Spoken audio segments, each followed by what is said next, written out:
Welcome to the Vietnamese Poetry, Literature channel. Today we will listen to the work, Husband and Wife, by author to Hoi. Let's listen. Those who came from far away and had business coming into Governor Patra's house often saw a daughter sitting spinning hemp next to the rock in front of the door, next to the horse and carriage. Every time, whether she was spinning yarn, chopping horse grass, weaving, chopping firewood or carrying water from the stream, she looked down, her face filled with sadness. People often say, Patra's family is a governor, they eat a lot from the people, the Western Post gives them salt to sell, they are very rich, their family has the most fields, the most silver, and the most opium in the village. Then her daughter will never have to see suffering and no suffering and sadness. But after asking, it became clear that she was not the daughter of the Patra family. She was the wife of A Sioux, the son of Governor Patra. Ms. Mi has been the daughter-in-law of the Patra family for several years. From what year, she doesn't remember, and no one remembers. The poor people in Hong Gai still tell the story of Mi becoming a member of the governor's family. In the past, my father married my mother. She didn't have enough money for the wedding, so she had to borrow from the governor's house, the father of now Governor Patra. Every year, interest is paid to creditors on a field of corn. Even when the couple was old, they still could not repay the debt. The wife died and the debt was not paid off. By that year, I had grown up, I was the first daughter. Governor Patra came to tell my father, "Give me this daughter as my daughter-in-law and I will erase all my debts." The old man thought that every year he had to return a field of corn to people. He felt sorry for the corn, but he also loved his son very much. He didn't know what to say, so Mi told him, "I now know how to hoe the fields to make corn, I have to work on the cornfields to pretend to owe money on my father's behalf. Dad, don't sell me to the rich." At Tet that year, Tet was fun, boys and girls played pound and spin and invited each other to go out at night. In families with girls, the parents cannot sleep because of the sound of barking dogs. All night long, the boy went to his lover's house and stood playing the flute around the wall. The boy came and stood at the foot of the wall at the top of Mi's room. Late one night, I heard a knock on the wall. The sound of a lover knocking on the dating wall. I was nervous and quietly raised my hand when I saw two fingers slipping into the wooden slot. When I touched one finger, I saw that it was wearing a ring. My lover often wears a ring on that finger. I then lifted the wooden wall. A hand led me out. As soon as I stepped out, several people immediately came over, stuffed their shirts into my mouth, blindfolded me, and carried me away. The next morning, Mi found out that she was sitting in the house of Governor Patra. They locked Mi in the room. Outside the wall, the sound of music to worship ghosts was dancing. Meanwhile, A Sioux went to Mi's father's house. A Sioux said, "I stole your daughter as my wife. I brought it back to present to my family's ghost.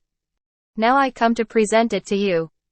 My father said he had given me all the money for the wedding." Then A Sioux returned. The old man immediately remembered what Governor Patra had said a while ago, if he let his daughter go to Governor Patra's house, his debt would be deducted. Alas! So the parents took money from the rich in their previous lives, and now people are forcing them to sell their children to pay off the debt. Can't do it any other way. For several months, I cried every night. One day, Mi escaped home, her eyes still red. Seeing her father, Mi knelt down, face down on the ground, sobbing. My father also cried, guessing his daughter's heart. "Are you coming back and bowing to me so you can die? You died but I still owe you money, the officials forced me to pay it back. If you're dead, you can't marry anyone to make fake cornfields and owe them money. I'm too sick. No, my child." I just covered my face and cried. I threw a handful of palm leaves on the ground, a handful of palm leaves I had picked in the forest. I still hid them in my shirt. So I couldn't bear to die. If I die, my father will suffer even more than he already has. I had to return to the governor's house. Time after time, over the past few years, a few years later, my father died. But I no longer thought that I could commit suicide by eating algal leaves.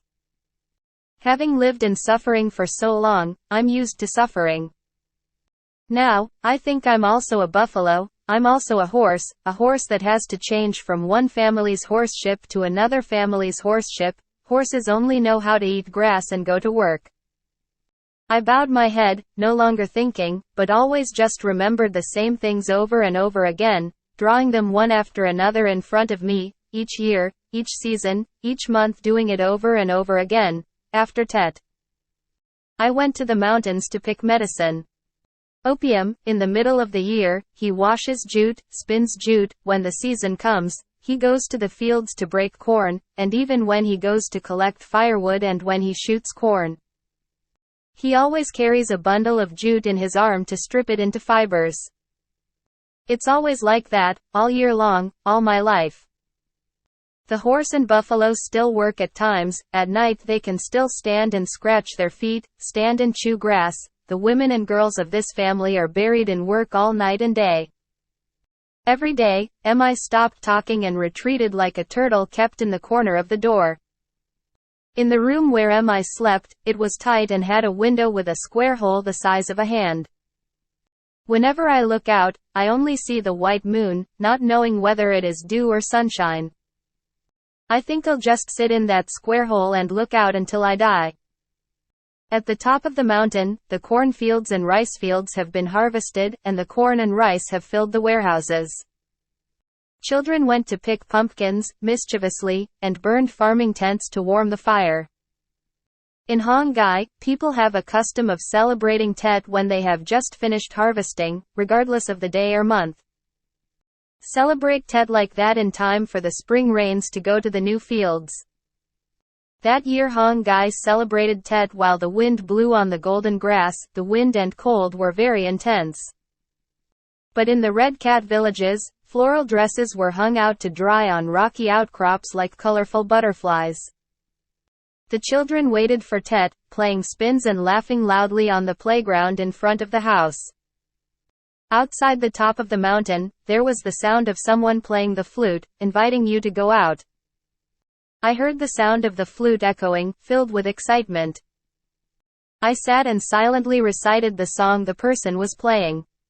You have a son and daughter, you go to work in the fields. I have no sons or daughters, I'm looking for my lover. The sound of a dog barking in the distance.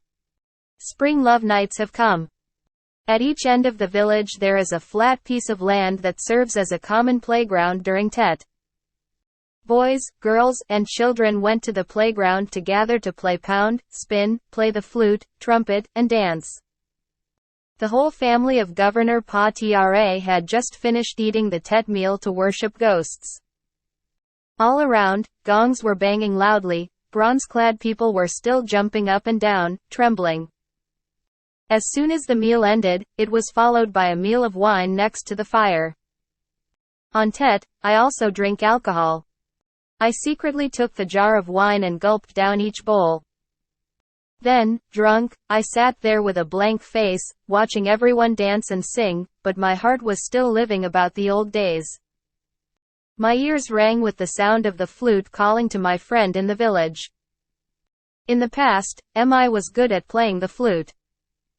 This spring, I drank wine by the stove and played the flute. I curled the leaf on my lips, blowing the leaf as well as playing the flute. There are so many people who are fascinated and play the flute day and night to follow MI. When did the alcohol dissolve? The people who came back and the people who went out are all gone. I don't know, I'm still sitting alone in the middle of the house. It wasn't until later that MI stood up, but she didn't go out into the street to play, but slowly walked into the room. Every year, a Sioux lets MI go out for Tet. I'm not even sad to go. At that time, MI sat down on the bed, looking out at the dim square-holed window with the white moon. Since a while ago, Emma felt excited again, suddenly happy in her heart like the previous Tet nights. I'm very young. I'm still young. I want to go out. How many married people also go out on Tet? What's more, Asu and Mi, despite not having feelings for each other, still have to stay together. If I had a handful of palm leaves in my hand right now, I would eat them to death without bothering to remember them again. Looking back, I just see tears welling up in my eyes. But the sound of the flute calling your lover still floats on the street. I threw the pound, you didn't catch it, I don't love you, the pound fell. At that time, Asu had just returned from somewhere and was preparing to go out. Asu changed into a new shirt, put 2 more silver bracelets around his neck and then covered his head with a white scarf. Sometimes it goes for days and nights. He also wants to stalk other girls to become his wives. I never said anything. Now I don't say anything. I went to the corner of the house, took the grease tube, rolled up a piece and put it in the lamp plate to light it up. In my head, the sound of a flute is playing. I want to go out, I'm going out too. I tied back my hair, I reached for the floral dress and hung it on the inside of the wall. Asu was about to walk out when he suddenly turned around, surprised. He looked around and saw Mi pull out another shirt. Asu asked, "Do you want to go out?" I don't say. Asu did not ask any more. Asu walked over, grabbed Mi, and tied her hands with a belt. He carried a basket of jute rope and tied Mi to the house pillar. My hair fell down. Asu wrapped her hair around the pole, making it so that she could no longer bend or tilt her head. After tying up his wife, Asu tied the green belt over his shirt, then turned off the light, went out, and closed the door. In the darkness, Mi stood silently, as if not knowing she was tied up.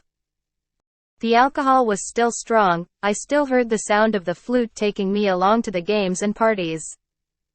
I don't love you, the pound fell. Whoever you love, what pound will you get? I walked away. But my arms and legs hurt and I can't move. I don't hear the flute anymore. Only the sound of the horse's feet hitting the wall could be heard. The horse remained standing still, scratching its legs and chewing grass. I sobbed thinking I was not as good as a horse. Dogs bark in the distance. It's already late. At this time, the boy is coming to the wall to make a sign, inviting his lover to take down the wall and go to the forest to play. I stopped crying, I felt sad again. That whole night, I had to stand tied up like that. At times, my whole body was tied with tight ropes, causing pain.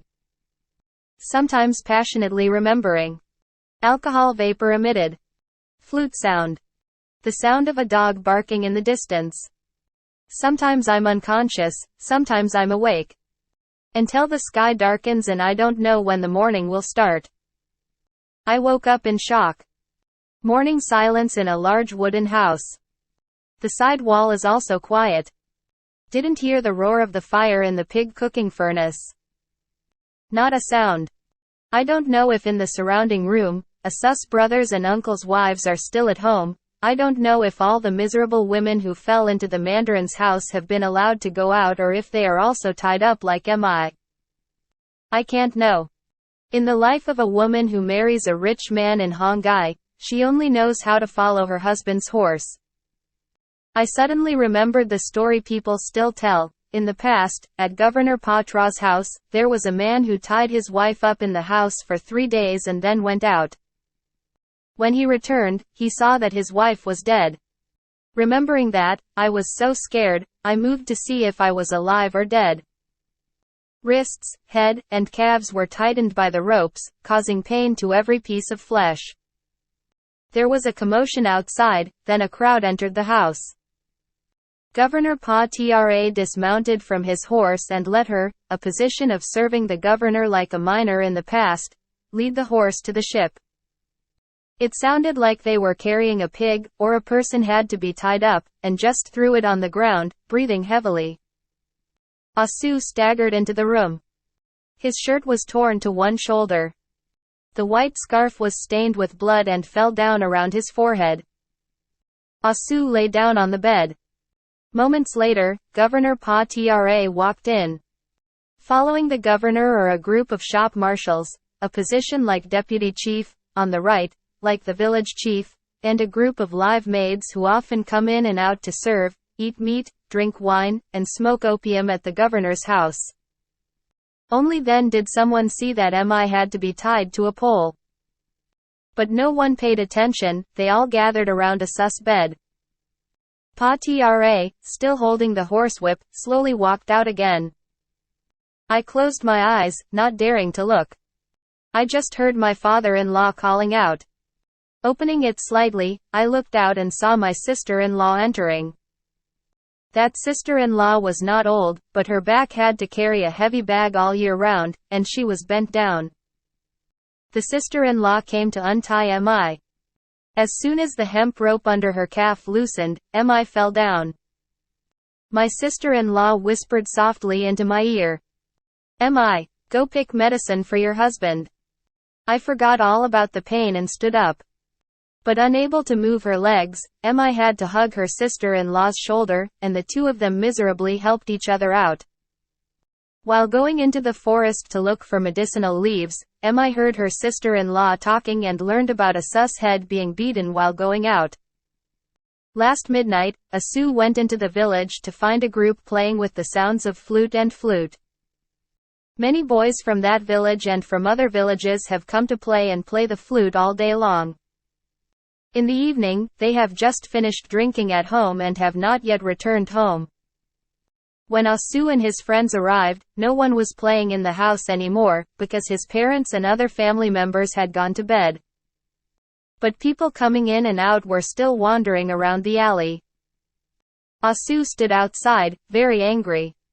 He discussed with another group, threatening to beat the strange boys who were still hanging around the house, causing Asu's group to be entangled and unable to enter. Asu's group threw stones at the wall. The father in the house cursed.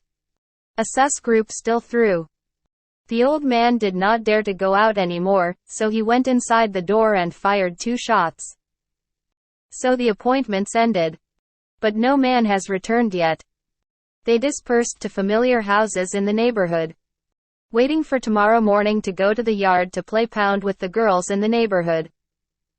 Asu's group also refused to leave the other side alone. Early in the morning, as soon as they went to the alley, Asu's friends came to cause trouble. Asu walked first, encrusted with a silver necklace hanging from red and blue tassels that only the children of the mandarins in the village were allowed to wear. Asu boldly walked out. The others stood together, excitedly. The guys who disrupted our party last night are here. Where is Afu? Afu beat it to death. A large man ran out, waved his hand and threw a very large spinning top in Asu's face. The jasmine wood spinner is placed in the middle of the face. As soon as he raised his hand, Afu rushed forward, grabbed the necklace, pulled his head down, tore off the shoulder of his shirt, and beat him. The villagers heard the screams. Seeing that, the strange village boys all dispersed to the forest. A few people chased after Afu. Afu was captured alive, his hands and feet tied. Just then, Governor Pa Tra arrived. They slashed the stick across, carried Afu back and threw it in the middle of the governor's house. When I came back from picking tobacco leaves, I saw that the house was even more crowded than before. Outside in the yard, under the peach tree, several strange horses were tied. I went through the back door and out of the corner of my eye saw a large man kneeling in the corner of the house. I guess it's Afu. Officials from all over the Hong Ngu area came to Governor Pa Tra's house to attend the trial.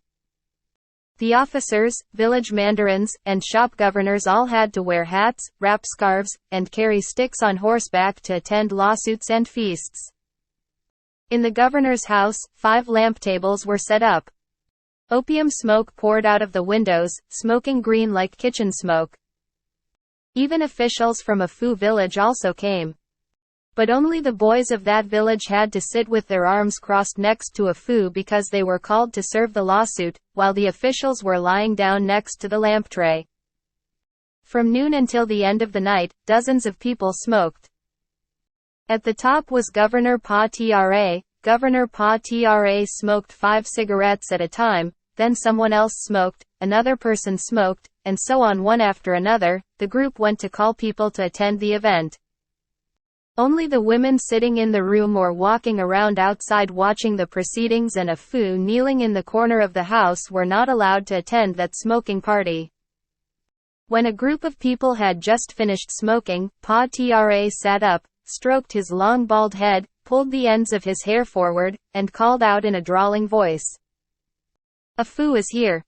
A Phủ knelt in the middle of the house. Immediately, the village boys rushed forward, first, clasping their hands and repeatedly bowing to the leader Pa Tra, then turned back to attack A Phủ. A Phủ knelt and endured the beating, just as silent as a stone statue. Every time the officials finished smoking opium, A Phủ had to kneel in the middle of the house and was pushed and beaten. A Phou's face was swollen, his lips and eyes were bleeding. Some people beat, some people kneel, prostrate, tell stories, and curse.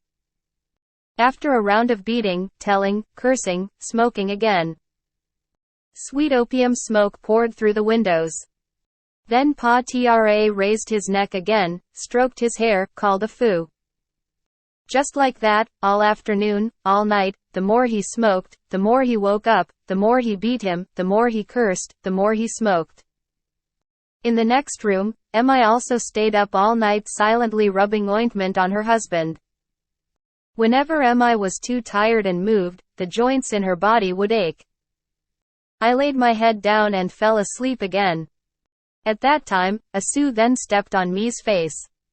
She woke up, picked up a handful of medicinal leaves, and rubbed them evenly on her husband's back.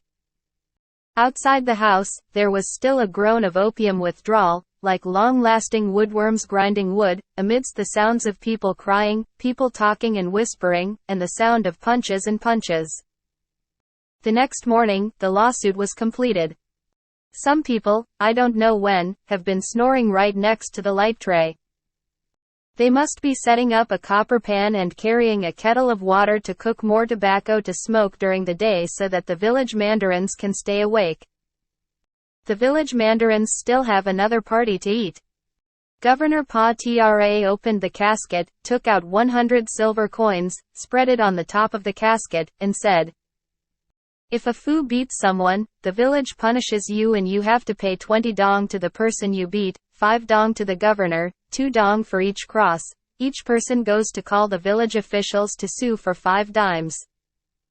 You had to spend money inviting officials to smoke from yesterday until now.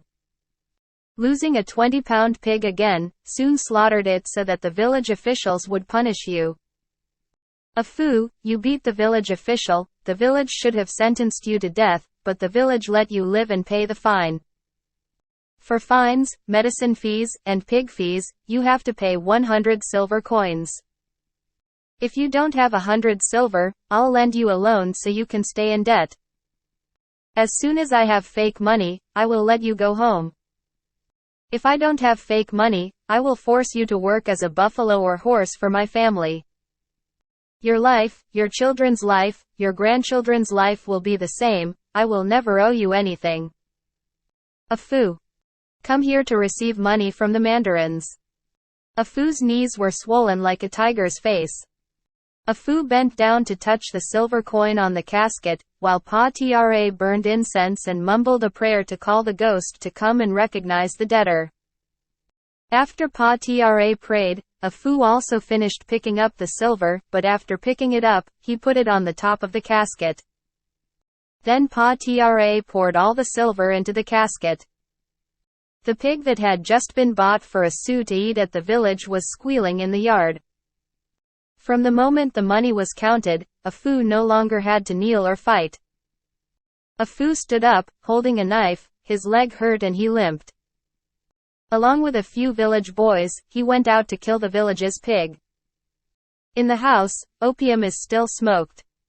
So from then on, A Phủ had to go and pay off the debt of the governor of Pa Tra. Burning forests, plowing fields, hoeing fields, hunting bulls, trapping tigers, herding cows, herding horses, all year round alone wandering around the hills outside the forest.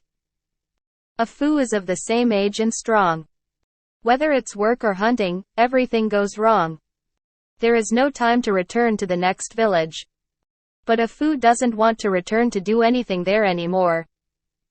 A Phủ is not from that village either. A Phu's biological parents lived in Hang Blah. In the past, Hang Blah village had a smallpox epidemic, many children and adults died, and in some places entire families died. A Phu's brother and A Phu's younger brother died, and A Phu's parents also died. Only A Phủ remains. There were so many deaths and hunger in the village, a hungry villager forced A Phủ to sell it in exchange for rice from the Thai people in the fields. A Phủ was only 10 years old, but A Phủ was stubborn and refused to stay in the low fields. A Phủ fled to the mountains and wandered to Hong Gai. Going to work for someone else's family, delaying from one season to the next, A Phủ soon grew up, knew how to cast plowshares, know how to chisel hoes, was good at plowing and hunted gaur very fiercely. A Phủ is strong, runs as fast as a horse, many girls in the village love it, many people say, whoever gets A Phủ is equal to the good buffalo in the family, they will soon be rich. People just want to joke like that, but the wine law is no bigger than the village law. As for wedding customs, and A Phủ has no parents, no fields, no money, A Phủ cannot get a wife. However, at the age of play, when Tet comes, even though A Phủ does not have new clothes like many other boys, A Phủ only has a lizard necklace around his neck, A Phủ still brings flutes with the village boys.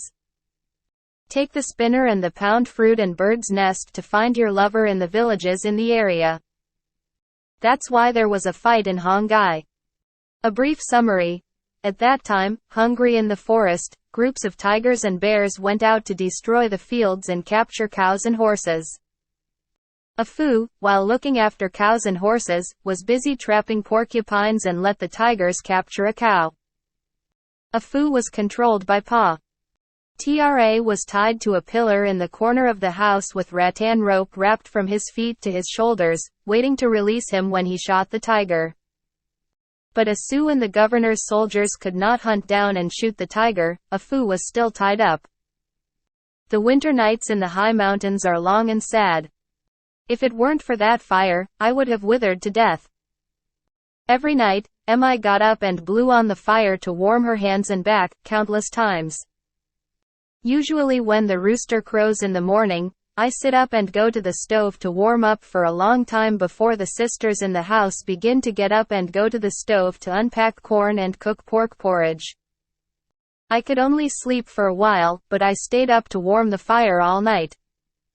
Every night, when he heard the sound of the stove blowing, A Phủ opened his eyes. The heating fire flared up. At the same time, Mi also looked over and saw A Phu's eyes glaring, only to know that A Phủ was still alive. These past few nights have been like that.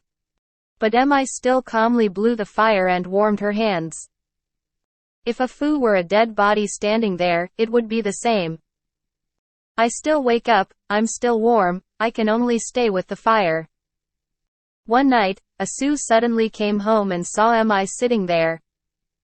A Phủ beat her and fell right down the kitchen door. But the next night, Mi still went out to warm up like the previous night.